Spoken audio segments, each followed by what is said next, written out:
they get him.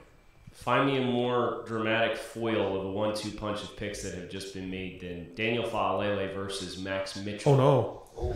Yeah. Wow. The Louisiana offensive tackle, Jets pick 111. And it makes sense from a zone blocking system perspective, but that's just a fun foil of big, overwhelmingly powerful, long, little undersized, still fluid, does not have strength as a actual strength of their game. But again, that is the foil between Baltimore and what they do up front and the Jets and what they are doing up front. So I just thought that was a fun layer here as those two picks coming back to back. Yeah, I can't remember, but I'm trying to figure out if he was on the Jets. Because, he's at the Senior Bowl. I wonder if he was with the Jets coaching staff. Well, at least he's at the Senior Bowl, so they've seen this guy up and close in person.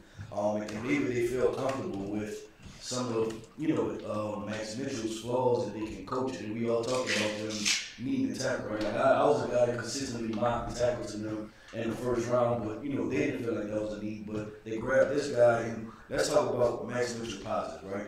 On film against Power 5 competition, this guy competed at the end of the day, right? He held his own against Texas and Iowa State, so he definitely competed. So maybe they feel as though they can coach him up, they can get him stronger, and then this is not a year, 2 year, 3 guy because they'll be able to roll in next year with Mekhi Becton. But, if that situation doesn't work out, they still kind of have Max Mitchell stashed away in a guy that has some athletic traits and abilities.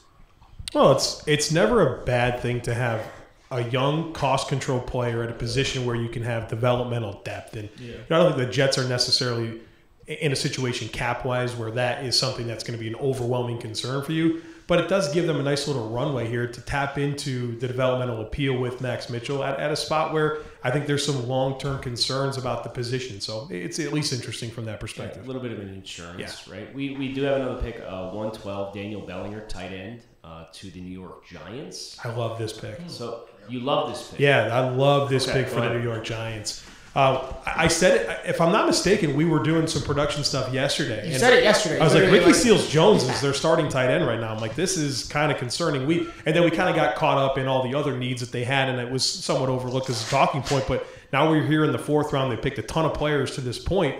But Daniel Bellinger, I think, can come in and instantly be a rock-solid blocking tight end. And we don't talk about that a lot with the prospects coming out of college and that they're ready to help you as an inline blocker. I think Daniel Bellinger is ready to do that from day one, but that's not all he can do. Like, I hope people didn't listen to me say that and think, oh, well, the Giants got a blocking tight end. That's exactly what I was about to ask you. Because he can catch a football. He's got really, really strong, confident hands, and he's a guy that I think has baseline receiving skills to complement